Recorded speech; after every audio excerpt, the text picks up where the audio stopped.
Okay. Discourse 2, a dialogue between the Kumaras and Narada. Just a little bit of context for anyone who wasn't here last time, or just to refresh. This is in the middle of a scene of Devarishi Narada speaking to Bhakti personified as a goddess, who is worried and struggling because it's Kali Yuga. And Bhakti, and especially her children, knowledge and renunciation are extremely weakened in Kali Yuga.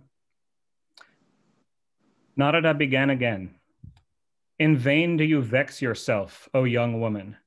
Oh, why should you be so afflicted with worry? Think of the lotus feet of Sri Krishna, and your misery will be gone. The celebrated Sri Krishna, by whom Draupadi was saved from the tyranny of the Kauravas, by whom the pretty girls of Raja were made the recipients of special favors, has gone nowhere. You, Bhakti, as a matter of fact, are ever dearer to the Lord than his own life. Invoked by you, indeed, the Lord goes even to the houses of the low. In the 3 yugas, commencing from Satya, those are Satya Yuga, Treta, and Dvapara yugas, spiritual enlightenment and dispassion were the means to achieve redemption of the soul. In Kali, however, Bhakti alone effects unity with Brahma. Concluding thus, they say the Lord, who is all spirit, the embodiment of supreme bliss and consciousness, evolved you, the embodiment of truth, as a charming girl, the beloved of Sri Krishna. Joining your palms as a token of submission, you once asked him, what shall I do? Sri Krishna then commanded you, look after my devotees. This was accepted by you, as a matter of fact, and Sri Hari felt highly gratified at that time and conferred on you, on the said occasion, as a maidservant, Mukti, as well as these 2, Jnana and Vairagya, as your sons. In your real form, you look after the devotees in Vaikuntha, while a shadow form has been assumed by you to take care of the devotees on earth. Taking Mukti, Jnana, and Vairagya with you, you came down to the earth. From Krita Yuga down to the end of Dvapara, you stayed here with great joy. Afflicted with the malady of false doctrines, however, Mukti underwent decay in Kali Yuga, and under your direction, she returned to Vaikuntha soon. Yet even when thought of by you, she comes to this very region and goes back again, while these, Jnana and Vairagya, have been kept by you by your own side, treating them as your sons. Through neglect in Kali Yuga, both your sons have become sluggish and old. Nevertheless, cease you worrying. In the meantime, I am taxing my brain about a remedy. There is no age like Kali, O lady with a charming countenance. In this yuga, I shall establish you in every house and in every individual. If I fail to propagate you in the world, throwing into the background all other cults and placing above all grand celebrations connected with devotion, I am no longer a servant of Sri Hari. Even though sinners, men who will be endowed with you in this age of Kali, will attain after death the abode of Sri Krishna, which is free from all fear. Those pure-bodied souls in whose mind constantly abides devotion in the form of love for the Lord do not see the face of Yama, even in a dream. Neither the spirit of a departed soul, nor a fiend, nor an ogre, nor a demon has got the power even to touch those whose mind is enriched with devotion.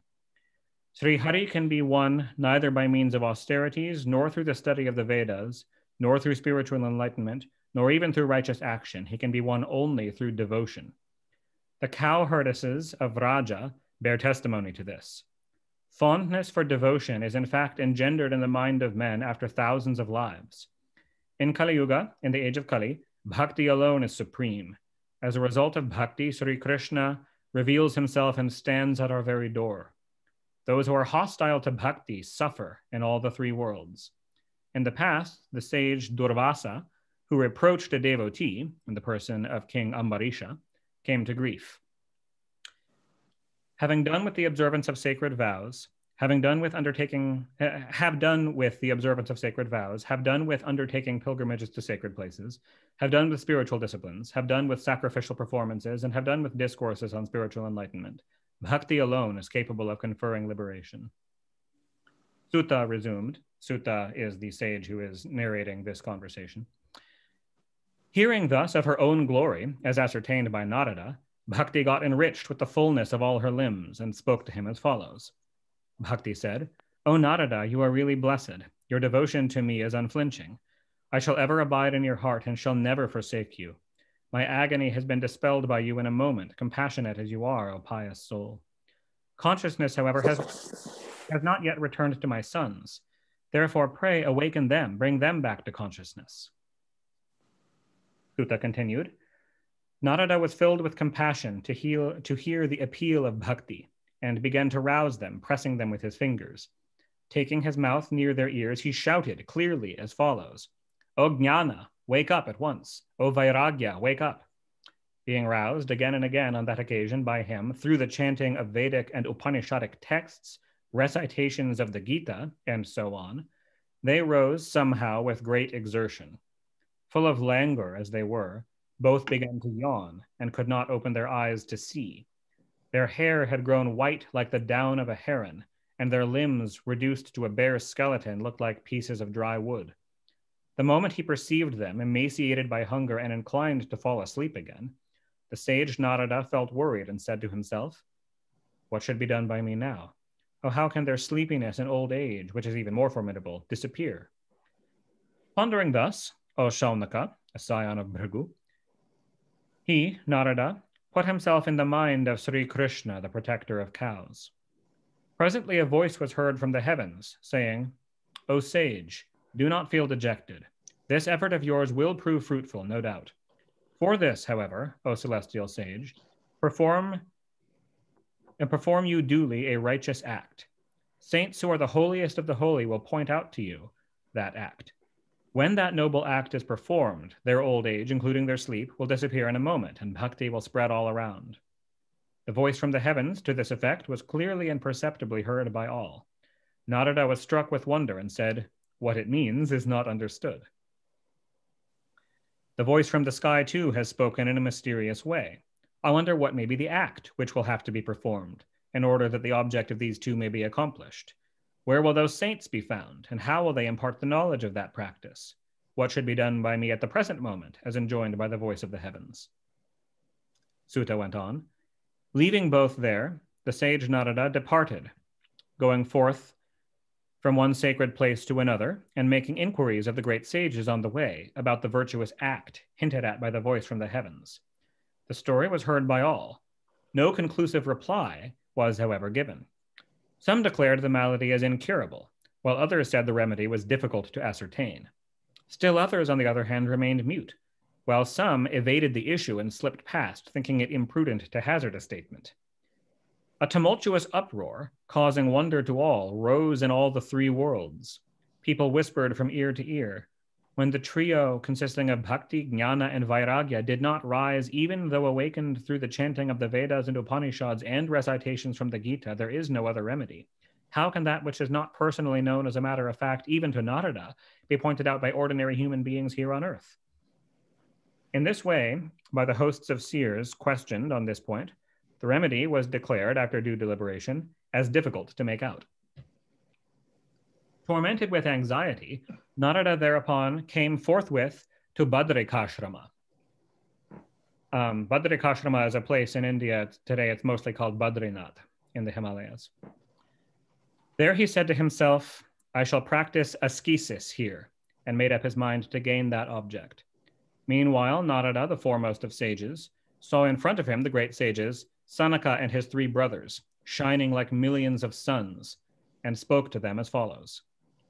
O juvenile sages. He calls them juvenile because most of you probably know this.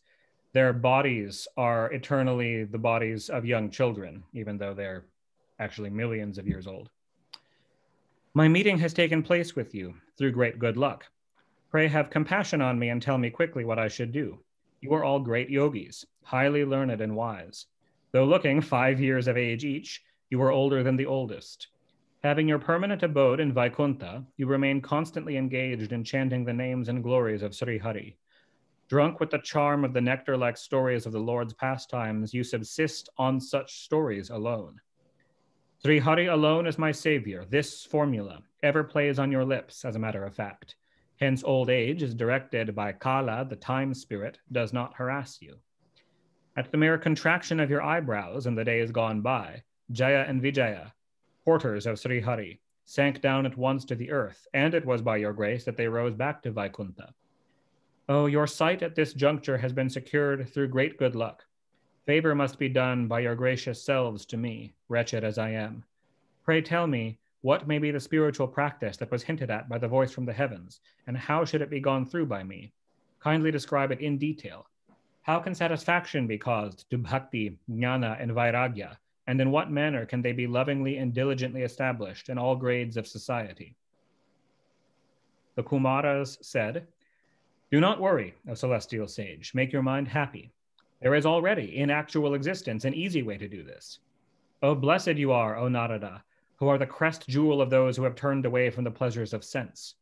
You have always been the guide of the devotees of Sri Krishna and the illuminator of bhakti yoga. It should be regarded as no matter of wonder for you, who are making such incessant efforts in the cause of devotion.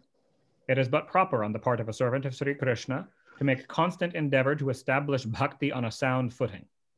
Many a course of discipline has been brought to light by rishis in this world, but they all involve exertion and mostly confer the fruit of svarga, or heavenly bliss. As for the path leading to Vaikuntha, the everlasting and all blissful realm of Lord Vishnu, it yet remains hidden. It is generally through good luck alone that a person promulgating that course of discipline is found. The righteous practice, which was hinted at to you the other day by a voice from the heaven, is, however, described today. Please listen with a composed and cheerful mind. Sacrificial performances conducted by means of material substances consigned to the sacred fire, those consisting austerities, those in the form of concentration of the mind, and others consisting of knowledge acquired through a study of the Vedas, they are all symbolic of action leading to heaven alone. Indeed, jnana yoga, sacrifice in the form of knowledge, has been recognized by the wise as a symbol of righteous action, action leading to liberation. That jnana yajna is the reading of Shrimad Bhagavata, and that has been extolled by Shuka and others. By its very chanting, great strength will be derived by bhakti, jnana, and vairagya. The suffering of jnana and vairagya will disappear, and happiness will be regained by bhakti. All these evils of Kali will surely disappear at the very chanting of Shrimad Bhagavata, even as wolves take to flight at the roar of a lion. Then bhakti, that yields the milk of love, accompanied by jnana and vairagya, will dance in every heart and in every home. Narada submitted, when the trio of bhakti, jnana, and vairagya did not wake up, even when roused by means of chanting the texts from the Vedas and the Upanishads and recitations from the Gita, how will they get up on a reading of Srimad Bhagavata? For in the stories of Srimad Bhagavata, as a matter of fact, is found the substance of the Vedas alone, running through every couplet, nay, through every single word. Pray resolve you this doubt of mine, since your sight never goes in vain. No delay should be made by you in this matter, fond as you are of those who have sought you for protection. The Kumaras replied, the story of Srimad Bhagavata has emanated from the essence of the Vedas and the Upanishads. Having an existence apart from them, and representing their fruit, as it were, it appears to be the very best. The vital juice circulating in a tree, for example, permeates it from its root to its very top. It cannot be tasted in that state. The same juice, however, when separated in the form of a fruit, captivates the mind of the whole world. To take another illustration, the ghee, existing in a latent form in milk, is not capable of being tasted as ghee. But the same ghee, when separated, enhances the delight even of the gods. Sugar, too, in the form of sap, permeates the sugar cane from the middle to both its ends, but tastes sweeter when separated from the cane and condensed. The same is the case with the story of the Bhagavata. This Purana, named Bhagavata, which is on a par with the Vedas, has been revealed by the sage Veda Vyasa for stabilizing bhakti, jnana, and vairagya. Formerly, when Vyasa, though well versed in Veda and Vedanta, and even though he had composed the Gita, began to sink in the ocean of infatuation, full of remorse as he was. This Srimad Bhagavata, which originally consisted of 4 couplets only, was taught to him by you on that occasion. By listening to it, Vyasa was immediately rid of all obstruction. Why should there be any surprise to you at this, prompted by which you put questions to us? Srimad Bhagavata should accordingly be recited by then, jnana and vairagya, inasmuch as it is capable of driving away all grief and sorrow. Narada submitted, O great sages who are solely engaged in drinking the story of Srimad Bhagavata, sung with all his 1,000 mouths by the Lord Shesha, the serpent god, I have sought refuge in you in order that you may diffuse the light of divine love. You whose very sight eradicates at once all evils and brings happiness to those tormented by the wildfire of worldly sorrows. When due to the rise of the tide of fortune accumulated in the course of many past lives, a man actually secures the fellowship of saints, it is then alone that wisdom dawns on him, dispersing the darkness of infatuation and pride occasioned through the agency of ignorance.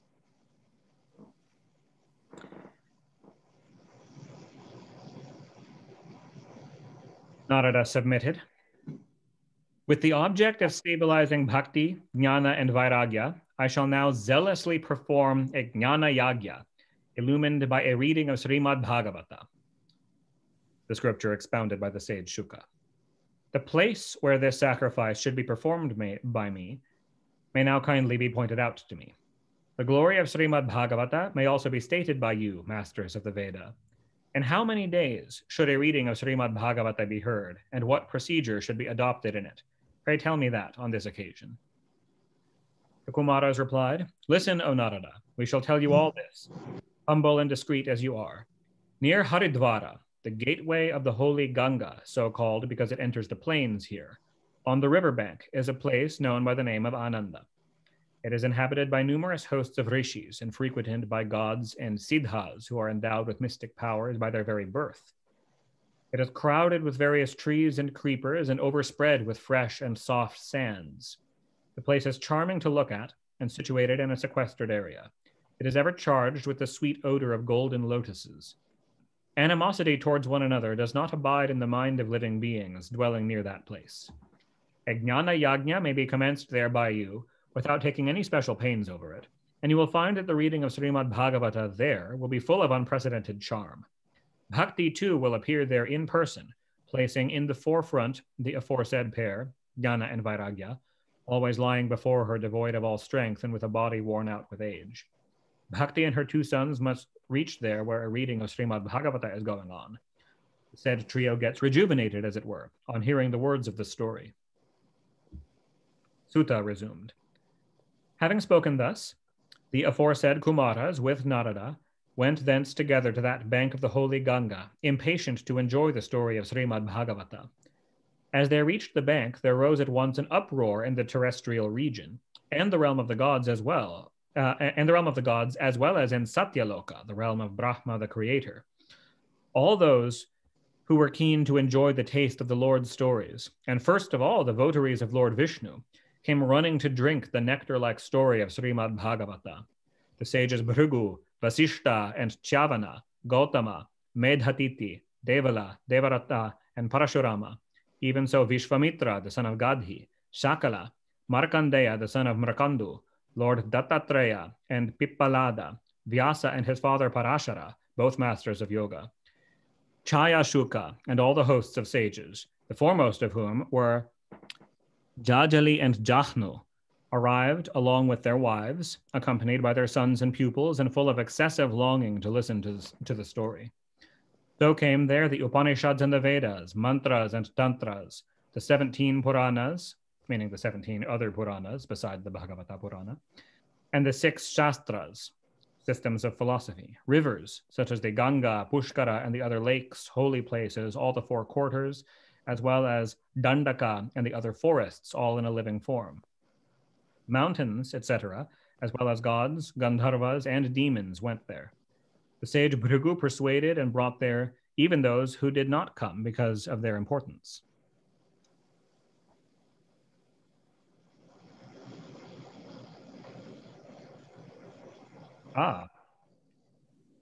The version, pausing for a moment, the version which I have here in this scan is missing one page here. Radha, do you have page 17? You have the physical copy, right? Yes, I'm gonna go bring it. Sure. Yeah, if you could read page 17, please. I have ordered the physical copy, but right now I'm using this online scan.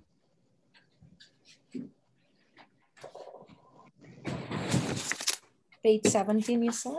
Page 17, yeah. Yeah, okay. Yeah, somebody did the very great seva of scanning the whole thing page by page, Yeah, but it they takes missed a the lot page of here. time.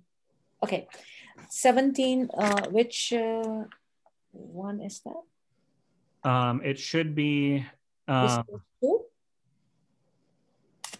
let's see, page 17. It should be in, it's in the Padma Purana Mahatmya in Discourse 3, Cessation of Bhakti's Suffering, which starts on page 15. What is the last verse you read? The last verse I read was spoken by Sutta at the bottom of page 16, ending with the sage Bhrigu persuaded and brought there. Yeah, you got it? I got it. So, so I start with 17, right? Yeah. Okay, good. Mountains, etc., as well as gods, Gandharvas, and the demons went there. The sage Bhrigu persuaded and brought there even those who had not come because of their importance. Is the whole page, no? Yeah, the whole page 17 okay. following that. Okay. Invited with due ceremony by Narada to expand Shrimad Bhagavata and greeted by all the Kumaras, the sage Sanaka and his three brothers who are devoted to Sri Krishna, now occupied the excellent seat offered to them. The votaries of Lord Vishnu and those who have recoiled from worldly enjoyments, recluses and celibates, sat in the van, and in front of them all sat Narada. On one side sat the host of seers. On another side sat the descendants of heaven, gods and others. On a different side sat the Vedas and Upanishads.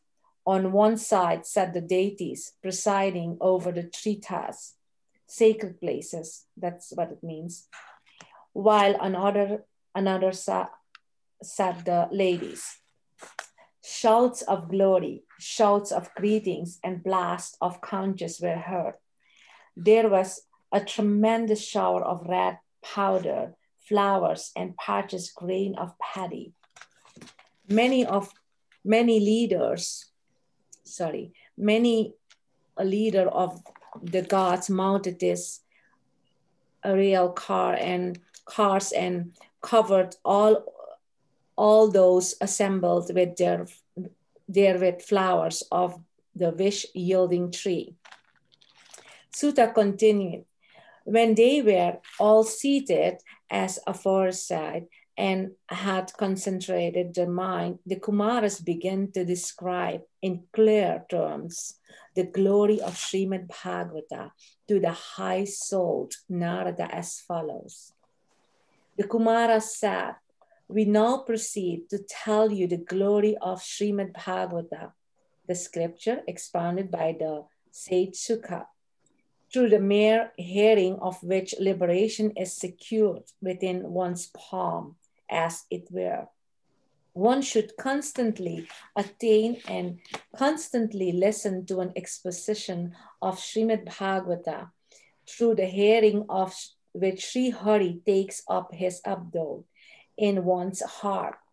This work consists of 18 shlokas and is divided into 12 skandhas, books, cantos, and it is in the form of a dialogue between King Parikshit and Sri Sukha. Do hear the story of the sad Bhagavata.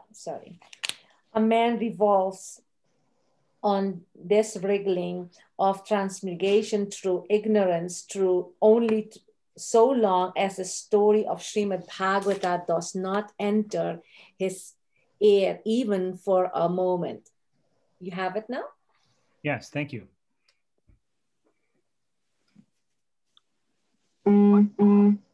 What will be gained through the hearing of many scriptures and Puranas, which will only create confusion in one's mind? The Bhagavata Shastra alone proclaims loudly its capacity to grant liberation. That house itself in which Srimad Bhagavata is read every day is actually converted into a sacred place and drives away the sins of those dwelling in it. Thousands of Ashvamedha yajnas and hundreds of Vajapaya sacrifices cannot compare in their efficacy even with 1/16 of a reading of Srimad Bhagavata. Sins persist in this body, O sages rich in asceticism, only so long as the story of the glorious Bhagavata is not duly heard by men. In point of efficacy, neither the holy Ganga, nor Gaya, nor Kashi, nor Pushkara, nor Prayaga can bear comparison with a reading of Srimad Bhagavata. If you seek the highest destiny, read even yourself daily 1/2 of even a quarter of a verse of Srimad Bhagavata. The sacred syllable Om, the seed of Veda, and the holy Gayatri, the mother of Veda, as also the Purusha Sukta, a hymn consisting of 16 mantras sacred to the cosmic person and figuring with a little variation in all the Vedas. The 3 Vedas, Rig, Sama, and Yajus, and so also Srimad Bhagavata, as well as the 12-syllabled mantra, Om Namo Bhagavate Vasudevaya. The sun god appearing in 12 forms, severally presiding over the 12 months of the Hindu calendar. Prayaga, Kala, the time spirit, represented by a 12-month. Nay, the Brahmanas and Agnihotra, the daily offering of oblations, chiefly consisting of milk, oil, and sour gruel, considered as incumbent on every householder of the twice-born classes in the former days. The cow, and even so the 12th of every lunar month.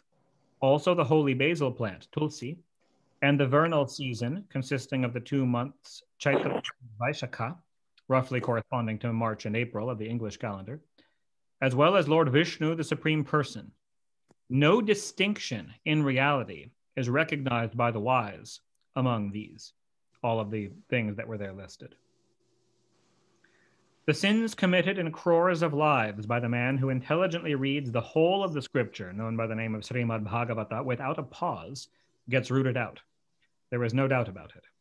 Again, he who reads 1/2 or even 1/4 of a verse of Srimad Bhagavata every day secures the combined fruit of a Rajasuya and an Ashvamedha sacrifice. Srimad Bhagavata read every day, contemplation practiced on Sri Hari, the watering of the Tulasi plant, and service rendered to cows are equal in value. Lord Sri Krishna, the protector of cows, out of love grants an abode in Vaikuntha itself to him by whom is heard at the time of his death even a sentence from Srimad Bhagavata. Nay, the man who gifts a copy of it, placed on a seat of gold, to a votary of Lord Vishnu, decidedly attains absorption into Sri Krishna. The fool, by whom even a little of the story of Srimad Bhagavata is not drunk with a concentrated mind during his whole lifetime, has, alas, spent his life like a pariah or a donkey in vain, and only proved instrumental in causing pangs of childbirth to his mother.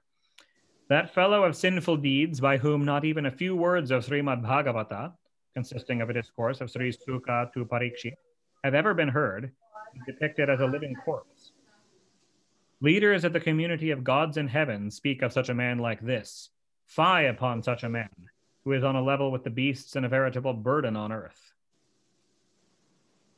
An exposition of Srimad Bhagavata is certainly rare in the world. In fact, an opportunity to hear it can be had only through merit percolated through crores of lives. Therefore, O wise one, O storehouse of yoga, this should be heard with diligence. There is no restriction regarding the number of days in the course of which it is to be heard. The hearing of it is commended at all times. The hearing of it is advised at all times, side by side with the vows of truthfulness and continence. This being impracticable, however, in Kali Yuga, the specific rules promulgated by Sri Sukha in this behalf should accordingly be known. Since it is not possible in the age of Kali to control the vagaries of the mind, to observe rules of conduct strictly, and to remain consecrated to a sacred purpose for a long period of time, it is considered advisable to hear the whole of it in the course of a week. That very reward, which is attained by listening to it with reverence every day during the month of Magha, has been ascribed by Sri Sukadeva to the hearing of Srimad Bhagavata in a week's time. The complete hearing of Srimad Bhagavata in a week has been commended due to lack of control over the mind and prevalence of diseases, as well as because the span of life of man has been so shortened, and also because a number of evils are rampant in the Kali age.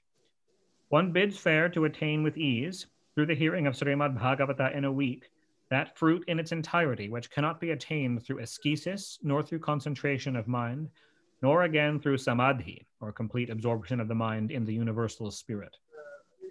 The 7 days hearing of Srimad Bhagavata is superior to a sacrificial performance. It is even superior to fasting.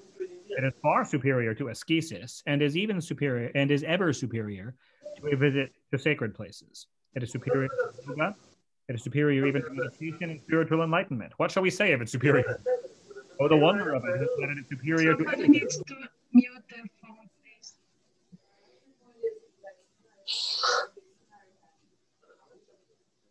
Hold on, I can mute whoever's not muted. There. Okay. Shaunaka submitted. This story told by you is really wonderful.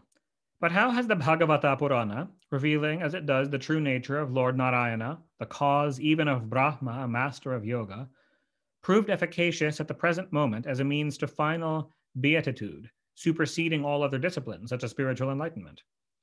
Sutta replied, when Sri Krishna was ready to ascend to his own divine realm, leaving this earth, Uddhava, even after hearing his teaching contained in Book 11 of Srimad Bhagavata, addressed the following words to him. Uddhava said, Uddhava was a close friend of Sri Krishna during Krishna's avatar on earth. He said, having accomplished the object of your devotees, O Krishna, protector of cows, you are going away. There is great anxiety in my mind. Pray give ear to it and make me happy. The terrible Kali Yuga is imminent. Wicked people will appear again. When sheerly due to their fellowship, even the virtuous develop ferocity, whom will this earth, bearing a heavy burden in the shape of sinners on her bosom, resort to in the form of a cow? No protector other than you, O lotus-eyed one, is in sight. Therefore, taking compassion on the virtuous, O love of your devotees, pray do not go. It is for the sake of your devotees that you have appeared in a qualified personal form, though formless and all consciousness. How will those devotees live on earth when separated from you? There is great hardship in worshiping God without attributes. Here ponder a little again. Hearing this submission of Uddhava on the holy site of Prabhasa, Srihari thought within himself, what should be done by me for sustaining my devotees? The Lord infused all his glory and energy into the Bhagavata and disappeared in the ocean of Srimad Bhagavata.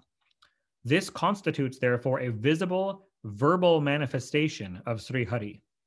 It drives away all one's sins by being waited upon, heard, read, or seen. Therefore, hearing it in a week has been recognized as superior to all other disciplines. Nay, in Kali Yuga, it has been declared to be the only righteous course, excelling all other disciplines. Indeed, this is the righteous course prescribed in the Kali age for washing away all agony, poverty, misfortune, and sin, as well as for the conquest of passion and anger. Otherwise, the Maya of Lord Vishnu is most difficult to get rid of, even for the gods. How then can it be set aside by men? Hence, with the object of getting over this Maya, too, the course of hearing Srimad Bhagavata in a week has been commended. Sutta went on. While the great virtue of hearing Srimad Bhagavata in a week's time was thus being promulgated by the sages Sanaka and his 3 brothers, a great marvel took place in that assembly at that time. It is presently being narrated. Listen you to it, O Shaunaka. Bhakti, which is identical with love for God, appeared in a living form all of a sudden, taking with her her aforesaid sons, Jnana and Vairagya, restored to their youth, and repeating the names of Sri Krishna, Govinda, Hari, Murari, Lord, all in the vocative. Those present in that assembly saw the aforesaid arrived there clad in a most lovely attire and adorned with jewels in the form of truths contained in Srimad Bhagavata. They all began to speculate as to how she had come and how entered the assembly in the midst of sages. The juvenile sages, Sanaka and his 3 brothers, then made the following observation. She has just emerged out of the substance of the story of Srimad Bhagavata. Hearing these words, she, along with her sons, humbly spoke to the sage Sanat Kumara, as follows. Sanat Kumara is one of the four, Sanaka and his three brothers.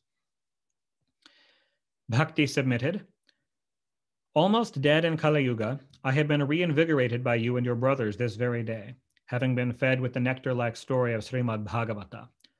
Pray tell me now as to where I should stay, O sons of Brahma. Thereupon they addressed the following words to her. You bestow on the devotees a form similar to that of Sri Krishna, the protector of cows. You are the only sustainer of love for the Lord and put an end to the disease of transmigration. Therefore, taking recourse to extreme firmness, dwell you as such incessantly in the minds of votaries of Lord Vishnu. Though prevailing over the whole world, these evils born of Kali Yuga either will not be able to cast their eyes on you there. Even while she was thus being directed by them, Bhakti instantly took up her abode in the mind of the devotees of Sri Hari. Though destitute, they are really blessed in all the three worlds, in whose heart abides exclusive devotion to Sri Hari. It is for this reason that, bound with the cord of devotion, Sri Hari too dwells in their heart, completely renouncing his own divine realm. More than this, what shall we say with regard to the glory of the aforesaid scripture bearing the name of Bhagavata, the very embodiment of Brahma? On its being expounded with full dependence on it, the praiseworthy exponent, as well as the man listening to its exposition, both attain equality with Sri Krishna, have done therefore with other righteous courses. Thus ends the third discourse, entitled Cessation of Bhakti's Agony, forming part of the glory of Srimad Bhagavata contained in the Uttarakhanda of the glorious Padma Purana.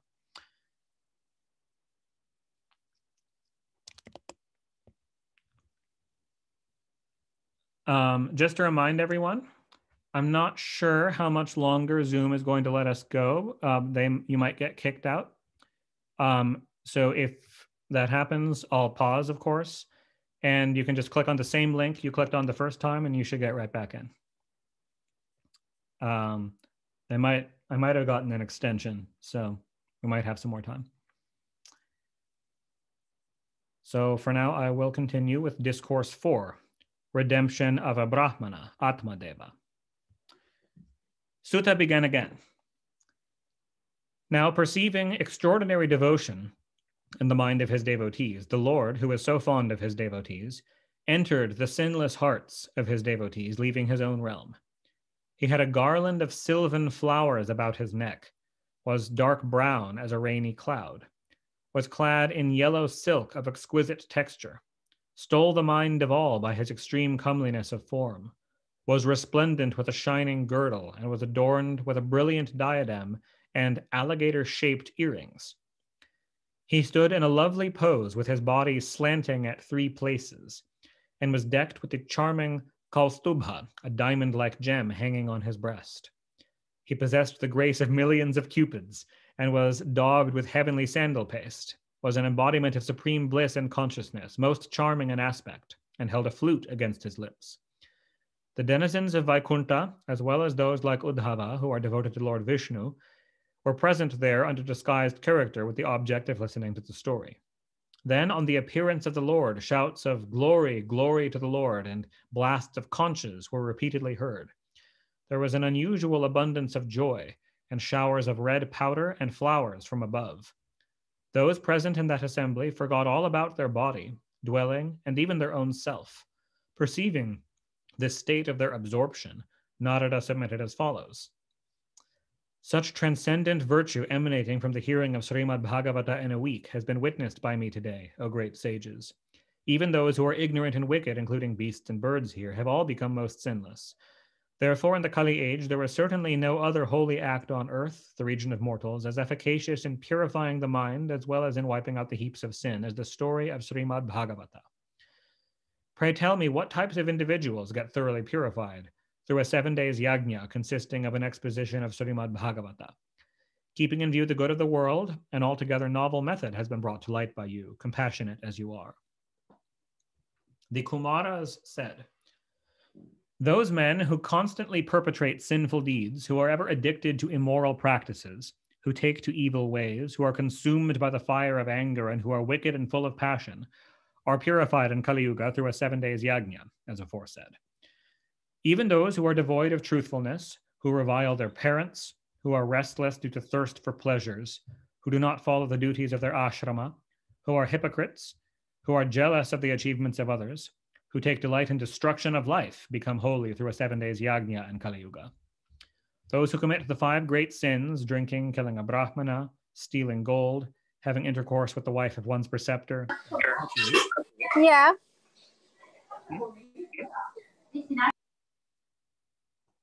Okay. Who are ever engaged in practicing deception and chicanery, who are cruel and merciless like demons, who have grown fat with the money of brahmanas, who commit adultery, are all purified in Kali Yuga through a 7 days yajna. The fools who are ever obstinately engaged in committing sins by thought, word, and deed, who are parasites, whose mind is impure and whose heart is wicked, they all attain purity through a 7 days yajna. Narada, we now relate to you an old historical legend. Sins are destroyed merely listening to it. In days gone by, a beautiful town was situated on the bank of the Tungabhadra, that's a river. All the residents of that town performed the duties of their caste, spoke the truth, and engaged themselves in righteous acts. There lived in that town a Brahmana named Atmadeva, who was well versed in all the Vedas and proficient in performing rites laid down in the Srutis and the Smritis. He was glorious like a second sun. Though rich, he made his living by alms. His wife, called Dhundhuli, was of good parentage and good looking, but she always ruled over her husband. She indulged in worldly gossip, mostly talked a lot, was cruel and miserly, and expert in household duties, though quarrelsome. So the Brahmana couple lived together affectionately and enjoyed life. They had enough to satisfy their desires and achieve their objects. They had a good house to live in, yet they were not happy.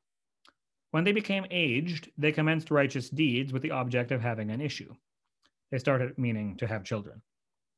They started gifting every day cows, land, gold, and cloth to the needy. In this manner, they spent half their fortune on righteous deeds, yet they did not get a son or even a daughter. This greatly worried the Brahmana. The next few pages have some paintings, which are very nice, but mostly pertaining to other stories. So I'll go ahead past them, but I do recommend that everybody look at them. There's some good art in this book, if you have a copy. One day, the Brahmana, distressed as he was, left his house for the forest. At midday, he felt thirsty and therefore went up to a tank. The grief born of issuelessness had made him lean and thin. After he had drunk water, he sat down exhausted. After 1 muhurta, that's 48 minutes, approximately, presumably, a sannyasi too arrived at that very spot. When the Brahmana saw that the sannyasi had quenched his thirst, he went to the sannyasi and after bowing at his feet, stood in front of him, sighing. The sannyasi said, "O Brahmana, why do you weep? In what great distress are you? Tell me at once the cause of your grief." The Brahmana submitted, "O sage, what description shall I give you of my sorrow earned through sins I did in my previous lives? When I offer oblations of water to the spirits of my departed ancestors, the water becomes lukewarm through their sighs, and they drink that lukewarm water. The gods and the Brahmanas do not accept my offerings with pleasure. I am so grieved by the agony of issuelessness that everything appears to me to be void, of no value, and I have come here to end my life. Worthless is life without an issue. Worthless is home without an issue. Worthless is wealth without an issue. Worthless is a race without an issue. The cow I keep turns out to be altogether barren. The tree I plant does not bear any flower or fruit. The fruit that comes to my house soon gets rotten. When I am so unfortunate and issueless, what for should I live?" Saying so, and struck with grief, the Brahmana began to weep bitterly beside him. This greatly moved the heart of the ascetic. He was established in yoga. He saw the lines on the forehead of the Brahmana, and coming to know everything, then spoke to him at length as follows. The sannyasi said, "O Brahmana, give up the infatuation for getting an issue. Most powerful is the course of one's destiny. Taking recourse to wisdom, give up the craving for mundane existence. Listen to me, O Brahmana. I have looked into your past karma today. For 7 lives, you will have absolutely no son and no son at all. In the days of yore, the kings Sagara and Anga had to suffer a lot because of their sons. Therefore, give up all hope of having a family. There is all happiness in sannyasa, or renunciation." The Brahmana said, "O saint, how will Viveka help me?" That's like discrimination or a type of knowledge. "Perforce, let me have a son. Otherwise, I will in your very presence become unconscious with grief and give up my life. This renunciation in which there is no pleasure of having a son, etc., is altogether insipid. The only sweet thing in this world is family life, crowded with sons and grandsons." Seeing this insistence of the Brahmana, the sage, rich in ascesis, said, "King Chitraketu suffered greatly in his attempt to undo his destiny. Therefore, you cannot be happy with a son because you are like one whose plans are frustrated by destiny. You are so insistent and stand before me seeking end. What should I tell you in these circumstances?" When the sage saw that the Brahmana was still pressing his demand, he gave a fruit to the Brahmana and said, "Let your wife eat this fruit. She will then give birth to a son. For 1 year, your wife must practice truthfulness, cleanliness, and kind-heartedness, give alms, and take meals consisting of only one type of cereals, and that too once a day. By doing so, she will get a son of exceedingly sinless disposition." Having said so, the yogi departed, and the Brahmana returned to his house. There he gave the fruit to his wife, and himself went away somewhere. Crooked as she was, his young wife wept and said to one of her female friends, "I'm greatly worried, and so I will not eat this fruit. By eating the fruit, I will conceive a child and get big-bellied. I will not be able to take full meals. This will make me weak, and I will not be able to do domestic work. If by chance dacoits attack the village," that's like bandits, "how will a pregnant woman be able to run? If, like the celebrated sage Shuka, the fetus lingers in the womb, how will she be able to deliver it?" In other words, like if she's severely overdue or has some other pregnancy complication. "In case the fetus comes out in a slanting position at the time of delivery, I may even lose my life. Otherwise, too, O friend, the pangs of childbirth are very severe. How will a delicate woman like me bear them? When I become feeble due to confinement, my husband's sister will in that case take away all my possessions from my house. Moreover, it appears difficult for me to observe the vows of truthfulness, cleanliness, and so on. A woman who has borne a child has to suffer a lot in bringing up the child. In my view, the happy woman is she who is barren or who has lost her husband." Arguing on these fallacious lines, she did not eat the fruit. When her husband asked her if she had taken it, she replied that she had. One day, her sister came to her house of her own accord. She narrated everything to her and said, "I am greatly agitated over this. I'm getting weak day by day on account of this worry. Sister, what shall I do?" The sister replied, "I am in the family way. When a child is born to me, I shall give it to you. Till then, you pretend to be Anshanta and stay in the house comfortably. Give some money to my husband, and he will hand over the child to you. I will so manipulate things that people will say my child died at the age of 6 months, while I will come to your house daily and suckle the child. In order to test its efficacy, give you the fruit just now to the cow to eat." As is the nature of women, the Brahmana's wife did precisely as her sister told her. Now, in due course, when a child was born to her sister, the father of the child secretly brought it at once and gave it to Dhundhuli. She too informed her husband that a child had been comfortably born to her. All were happy to learn that a son was born to Atmadeva. The Brahmana performed the ceremony of Jatakarma in connection with the birth of the boy and made gifts to Brahmanas. There was a mixed noise of songs and musical instruments and much festivity at his door. Dhundhuli said to her husband as follows: "There is no milk in my breasts. Milkless as I am, how shall I be able to nourish the child on other milk? My sister has recently given birth to a child, but the child died. Calling her, keep her in our house, so that she will suckle your babe and nourish it." For the protection of his son, her husband did all that. The mother, Dhundhuli, named that child Dhundukari. 3 months later, the cow also gave birth to a human child. This was the cow that ate the blessed fruit. All its limbs were well formed. It was godlike, spotless, and shone like gold. The Brahmana was delighted to see the child, and he himself performed all the purificatory rites connected with it. People took it as a wonderful phenomenon, and all came to see the child. They said to themselves, "Look here, fortune has indeed smiled on Atmadeva at the present moment. It is really wonderful that even a cow should fetch him such a godlike child." By the dispensation of fate, no one came to know of the secret. Seeing that the ears of that child were like those of a cow, Atmadeva named it Gokarna, meaning cow ears. I guess because its mother was a cow and its father was a fruit. With the passage of time, the 2 boys grew to manhood. Of them, Gokarna was learned and wise, while Dhundukari was very wicked. He never washed himself, nor did he observe cleanliness and other rules of good conduct appropriate to a Brahmana. He ate undesirable things. His anger knew no bounds. He possessed evil things and even ate food touched by the hands of a dead body. He committed thefts and bore ill will to all. He set fire to others' houses. He took children in his arms, apparently in order to fondle them, and immediately threw them into a well. He took delight in killing and moved about armed. He oppressed the miserable and the blind. He delighted in the company of members of the lowest caste and used to wander about noose in hand with dogs in search of game. Falling in the evil company of prostitutes, he squandered all his paternal fortune. One day he cudgeled his parents and himself took away even the utensils from the house. When all his property was thus lost, the miserly father of Dhundukari began to wail at the top of his voice, so the tradition goes. He said, "It would have been much better if his mother remained issueless. An evil son is a source of agony. Where should I live? Where should I go? Who will alleviate this distress of mine? Ah, a great calamity has befallen me. This suffering will prove to be the cause of my death." That very moment, the wise Gokarna arrived there. Revealing the glory of dispassion, he tried to open his father's eyes. He said, "There is no substance in this world. It's full of misery and is a source of great infatuation. Neither son nor wealth really belongs to us. A man attached to these has to burn day and night on their account.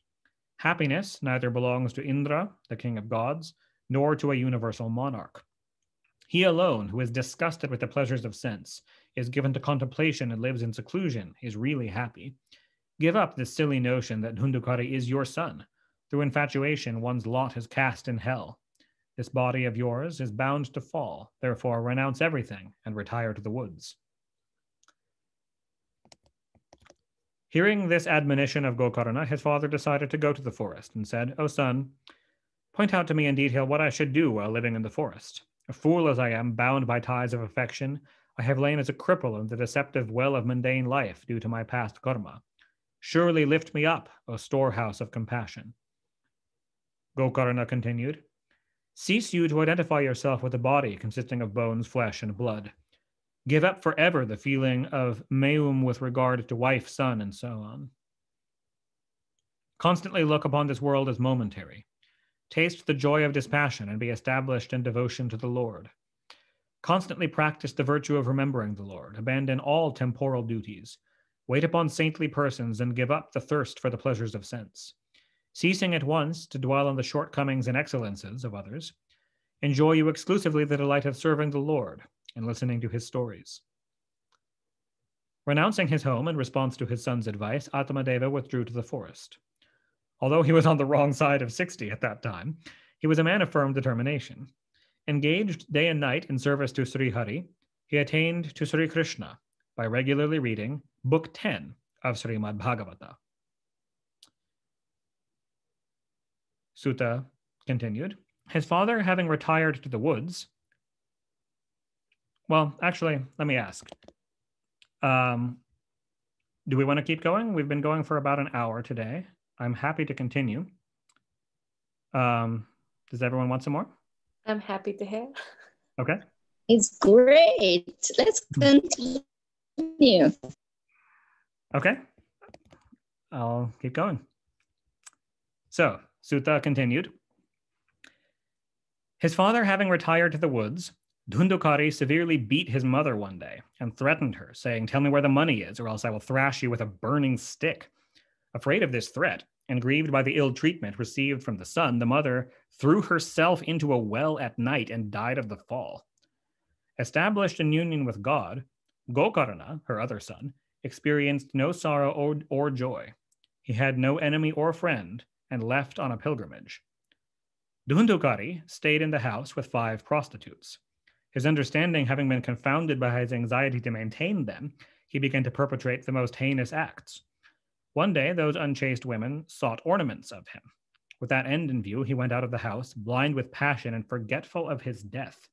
Stealing money from here and there, he returned home and handed over to them costly garments and some gold ornaments. Seeing a collection of abundant riches, the women thought the same night, "This fellow commits burglary every day, hence the king will surely apprehend him. Nay, confiscating his wealth, the former, the king, will also certainly sentence him to death. Therefore, for the preservation of this wealth, why not secretly kill him? Disposing of him and appropriating the wealth, let us go wherever we like. Having resolved thus, they bound him tightly with cords while asleep, and placing a noose round his neck, tried to strangle him. He, however, did not die soon. Then they were filled with anxiety, and actually put live coals into his mouth. Distressed with extreme anxiety caused with the flames, he expired. They consigned the dead body to a pit, as women are generally daring. Nobody could know of this clandestine act of theirs in its true colors. Questioned by people, they gave out that, lured by greed of wealth, their paramour had gone to some distant place and would return within that very year. A wise man, as a matter of fact, should under no circumstance repose trust in wicked women. The fool who relies on them is assailed by calamities. None is beloved of women whose speech is full of nectar and enhances the delight of the concupiscent, while their heart is piercing as the edge of a razor. Collecting all the wealth, those unchaste women, having many a paramour, absconded, while Dhundukari took the form of a dreadful spirit as the result of his evil deeds, assuming the form of a whirlwind, and tormented by cold and sunshine. He ever ran hither and thither, going without any nourishment and remaining thirsty. As he's become what's called a preta, a kind of spirit that's tormented by thirst and hunger. Repeating the words, "Ah, goodness," he found no protection anywhere. After some time, Gokarna learned from the people that he had died. Realizing how helpless his spirit, Gokarna learned from the people that he had died, his adopted brother. Realizing how helpless the spirit was, Gokarna performed the Sraddha ceremony with respect to him at Gaya. Nay, to whatever place of pilgrimage he repaired, he did Sraddha there. The Sraddha, I'm sure most of you know, is a ceremony for the spirits of your departed relatives and ancestors. Roaming about in this way, the said Gokarna returned to his own town. Unnoticed by others, he came to sleep at night in the courtyard of his own house. Coming to know that his kinsman was lying asleep there, Dhundukari revealed himself to him at midnight in a most frightful form. Now he appeared as a ram, now as an elephant, and again as a buffalo. Now he appeared in the form of Indra, now as the god of fire, and again in a human form. Perceiving this inconsistent behavior of his, Gokarna concluded that he was somebody in an evil plight, and remaining firm, spoke to him as follows. Gokarna said, "Who are you, appearing in an exceedingly frightful form at night? And whence have you been reduced to this plight? Please tell us whether you are some spirit or fiend or ogre." Sutta continued, questioned by him thus at that moment, the spirit cried at the top of his voice again and again. Being unable to speak, he made gestures alone, it is said. Taking water in the hollow of his joined palms then, and consecrating it with a sacred text, Gokarna threw it on him. And purged of his sin to some extent by being sprinkled with that water, the spirit began to speak. The spirit submitted.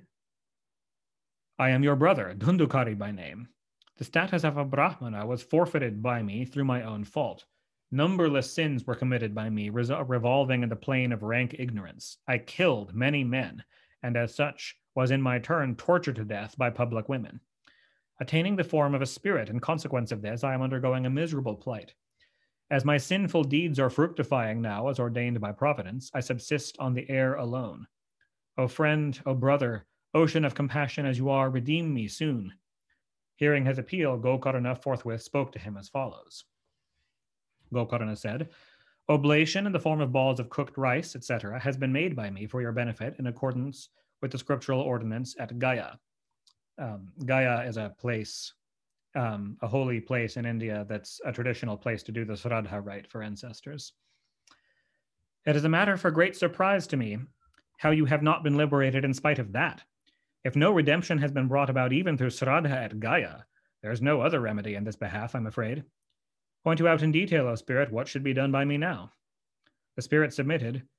"My redemption will not be brought about even through hundreds of Sraddhas done at Gaya. Think you have some other remedy now?" Gokarna was struck with wonder to hear that reply of his and said, "If your redemption cannot be brought about even through hundreds of Sraddhas done at Gaya, your liberation, I'm afraid, is impossible. Nevertheless, at present, O spirit, stay in your abode free from fear. Pondering over this question, I shall do something conducive to your liberation." As instructed by him, Dhundukari departed thence to his own abode. Gokarna taxed his brain over the problem the whole night, but could not strike upon any expedient. Seeing him come, people called on him in the morning out of affection. He related to them all that had occurred the previous night and how. Men of learning, those established in yoga, union with God, enlightened souls and exponents of Veda, even though they ransacked heaps of sacred books, did not see his liberation through any expedient. Thereupon, on the question of his liberation, the verdict of the sun god was accorded the supreme place by all. Gokarna, they say, then arrested the movement of the sun god by virtue of his ascesis. He prayed to the god as follows: "Hail to you, O witness of the universe. Pray tell me the means of release concerning Hundukari." Hearing this, the sun god spoke distinctly from afar as follows: "Mukti will follow from Srimad Bhagavata. Give a complete reading to it in the course of a week." This pious exhortation of the sun god was, as a matter of fact, clearly heard by all. All said in one voice, "This should be pursued with diligence. It is so easy to accomplish." Making up his mind to that effect, Gokarna set himself to the task of expounding Srimad Bhagavata. Men flocked to that place from the different parts of the country, including the countryside, for the purposes of listening to an exposition of Srimad Bhagavata. They say the crippled, blind, aged, and dull-witted, too, arrived for the attenuation of their sin. There was a large concourse which caused wonder even to the gods. The moment Gokarna ascended the seat meant for the exponent and started expounding the story of Srimad Bhagavata, the aforesaid spirit, too, arrived. Looking about for a seat, he saw there a bamboo with 7 joints standing erect. Entering the hollow at the base of the bamboo, he actually settled down there for hearing the exposition. Unable to remain fixed at one place in the air, gaseous as he was, he entered the bamboo. Taking a Brahmana, who was a votary of Lord Vishnu, to be the chief listener, the said Gokarna began to expound Srimad Bhagavata in an audible tone from Book 1. At the close of the day, when the exposition was adjourned for that day, they say, a marvel took place. One of the 7 joints of the bamboo, the last one, cracked while the good man present there looked on. On the second day at sunset, likewise the second joint from the bottom burst open, and on the third at dusk, the third one similarly burst open. Having burst open in this way the 7 joints of the bamboo in 7 days, the spirit shed the form of a specter through the hearing of all the 12 skandhas of Srimad Bhagavata. He appeared, the 12 skandhas are the 12, this translation calls them books. Prabhupada's translation calls them cantos. The Sanskrit term that's being translated is skandhas. He appeared in a divine form, dark brown like a cloud, clad in yellow silk, adorned with strings of tulsi beads, wearing a diadem on his head and decked with a pair of alligator-shaped earrings. In other words, he has assumed a form that resembles the form of Narayana. He presently greeted his brother Gokarna and addressed him as follows: "Out of kindness, O brother, I have been rid by you of the deluded form of a specter. Blessed is the exposition of Srimad Bhagavata, which drives away once for all the agony a specter is heir to. And praiseworthy is a 7 days reading of Srimad Bhagavata, which bestows on the hearers as its reward an abode in the realm of Sri Krishna. When a 7 days reading of Srimad Bhagavata is at hand, all the sins shudder to think that the contemplated exposition will bring about their dissolution apace. Even as a fire consumes all kinds of pieces of wood, whether moist or dry, small or big, so does a 7 days hearing of Srimad Bhagavata eradicate all kinds of sin, whether recent or of long standing, minor or major, and perpetrated in thought, word, or deed. It has actually been declared by the wise in an assembly of the gods that the birth in this land of Bharatavarsha of men who fail to hear the story of Srimad Bhagavata is fruitless. If one does not get to hear an exposition of Srimad Bhagavata, the scripture associated with the name of Sri Sukha, of what avail is this unstable body, maintained through excessive fondness, nourished well and made stronger? The body is supported on a column of bones held together by a network of nerves and tendons mortared with flesh and blood and covered all over with skin. It is full of bad smells, being a receptacle of urine and feces. It is afflicted with old age, sorrow, and metamorphosis, is the home of diseases, frail, difficult to satisfy, hard to maintain, corrupt, faulty, and momentary. It has been characterized as having its finality in what goes by the name of worms, if it is buried, feces, if it is devoured by vultures and crows, dogs and jackals, or ashes, if it is cremated. Why then should one not perform with this unstable body, action leading to immortality. What permanence can possibly be ascribed to an organism nourished with the essence of a foodstuff, which, if it is dressed in the morning, gets rotten by the evening? Through the hearing of a 7 days exposition of Srimad Bhagavata, Sri Hari is brought within one's reach. Hence, the aforesaid indeed is the only means of driving away all kinds of sins. Like bubbles appearing in water or mosquitoes among living beings, those who remain deprived of hearing an exposition of Srimad Bhagavata are born only to die. When the joints of a dry bamboo, a purely material substance, could be broken open through the hearing of such an exposition, what wonder then if the knot of ignorance in the mind gets similarly snapped thereby? The aforesaid knot in the heart is broken, doubts of every kind get resolved, and the residue of past karma gets eliminated when a 7 days exposition of Srimad Bhagavata is heard. When the sacred water in the shape of such exposition, which is highly efficacious in washing off the stain occasioned by the mud, symbolically the sins of worldly life, gets treasured up in the mind, mukti is declared by the wise as ensured. Even while the spirit was speaking in this strain, they say, there arrived on that occasion an aerial car manned by denizens of Vaikunta and invested with a dazzling halo. The spirit of Dhundukari, the son of Dhundhuli, boarded the aerial car while everyone looked on. Beholding the attendants of Lord Vishnu in the aerial car, Gokarna spoke to them as follows.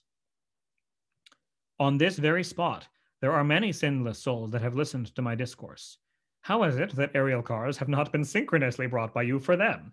It appears that all those assembled here have listened in an equal measure. How then has disparity come about in the matter of reward? Kindly explain this, O beloved servants of Sri Hari.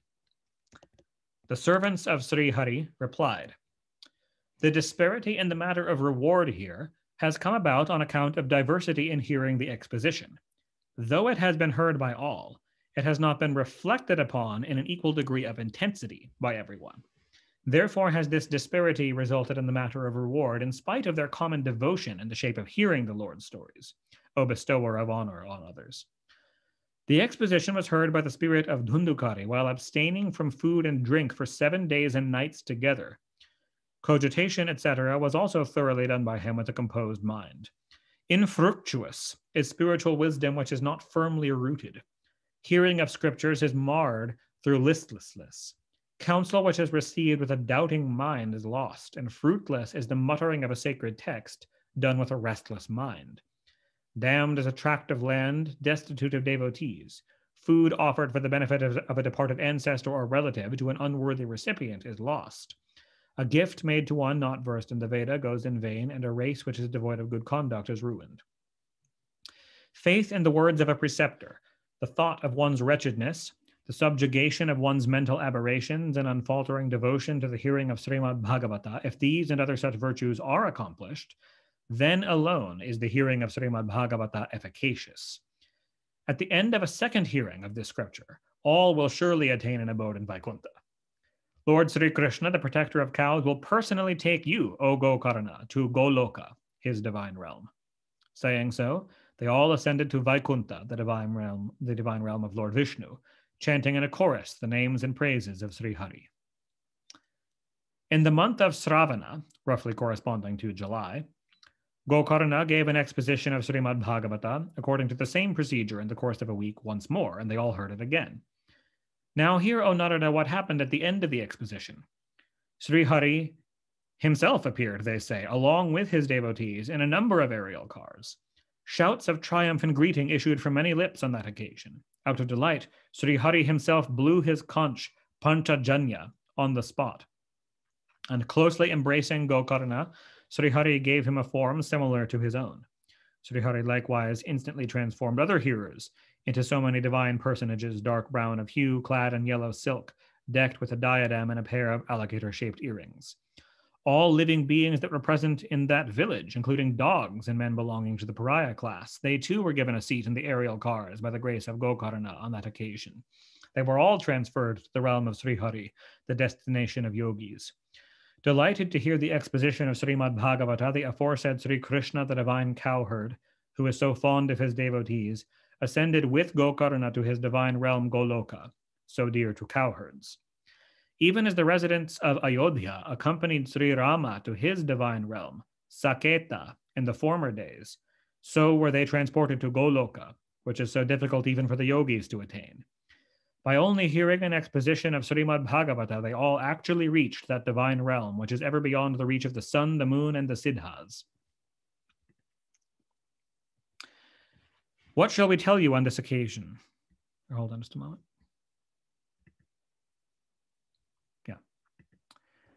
What shall we tell you on this occasion about the glorious rewards that are earned by hearing the stories forming part of Srimad Bhagavata according to the procedure of a 7 days sacrificial session?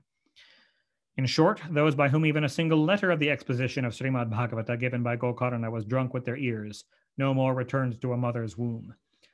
People undoubtedly attain by hearing a 7 days exposition of Srimad Bhagavata that destiny which people cannot attain by living on the air, water, or dry leaves and emaciating the body, through severe austerities practiced for long periods of time and yogic practices.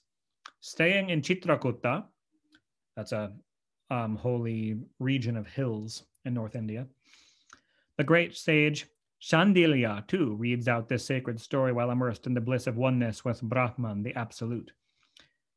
Heard even once, this most sacred story bids fair to burn one's whole mass of sins. If read on the occasion of a Shraddha, it brings satiation to the manes. Manes, it's an old Roman word, actually. It's translating pitris, meaning the souls of one's ancestors. And if read carefully every day, it leads to the cessation of rebirth.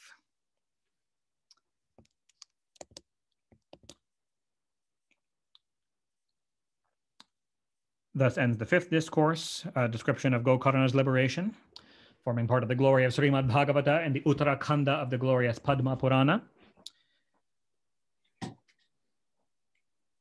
Shall we keep going? I think we should nicely end today. Thank you so much. You're such a good reader. You make us listen well. We really enjoyed it. Thank you. Yeah, thank you all. Thank you for organizing this. It's very blissful. Thank you. Thank you, Devala. Yeah, thanks for joining, Andy. Yeah, and little footnotes and things in there are really, really nice and golden to have. Yeah, the Vedic things. It's so many secrets and things. Yeah, I hope everyone's okay with my occasional little comments. There's two types of things. One is like sometimes it uses the English translation is obscure, like manes. It's kind of an obscure word for the spirits of ancestors. And also in the Sanskrit, sometimes the text kind of assumes familiarity on the part of the reader with certain concepts in Sanatana Dharma that might be obscure. So once in a while, I'll explain what something is if the text doesn't explain it. I think it's wonderful that you do that because see, I have read it only once and you have read it many times and this is what you do. So it brings out the best. It gives the best. So thank you. Yeah. And a lot of it is not even just from reading the Bhagavatam, but just kind of, this was written in ancient India for people with certain cultural familiarity. Like they just would assume that where Chitrakuta is because that's a place near where you live. But if we're in a different country, you might have no idea what Chitrakuta is. So yeah, exactly. Thank you. Thank you. Mm-hmm. For anyone who's interested, Devala too. Thank you very much. Yeah, thank you. Wanted to let everyone know there's a lunar synchronicity for our next meeting on Sunday, which is Putrada Ekadashi. Mm-hmm. Yeah. Which is like, if you read the description of an Ekadashi, basically, if you do what we're doing on Ekadashi, there's kind of a multiplicity benefit. Yeah, it's very auspicious. Great. Reading the Bhagavatam on Ekadashi. Thank you, Andy, for telling that. That's the gift by itself. Thank you. If anyone wants to, on that day, Sunday a week from today, fast from grains and beans, that's also a traditional Ekadashi practice. It's optional, but it's later in the Bhagavatam we'll get to. There's a section on the Ekadashis. Nice. Advise that. Yeah. Also, Devala, someone asked a question about where did the Sanaka Kumar, what is the dwelling place? I think it's later described, but I think the dwelling place of the four Kumaras. Uh-huh. I believe they kind of travel mostly between Vaikunta or Goloka, since they're all Vaishnava Bhaktas, or Satyaloka, since their father is Brahma. They kind of go between those two. Okay, because I think Sunita ji asked, was it Shambhala? What is Shambhala? Oh, Shambhala, yeah. So one of the four, Sanat Kumara, also was one of several beings who established a holy city called Shambhala, which is where Lord Kalki is going to take birth at the end of the Kali Yuga. Yes. So one of the four, Sanat Kumara, also is Lord of Shambhala. Great, thank you for answering. So it's in another loka. They say that it's like in another world in the sky above the Gobi Desert over China, is where the scriptures say Shambhala is. Okay. Anyway, yeah. Okay, thank you so much. Yep. All right. See everybody a week from today. Jai Gurudev. Awesome. Thanks so much. Hare Krishna. Hare Krishna.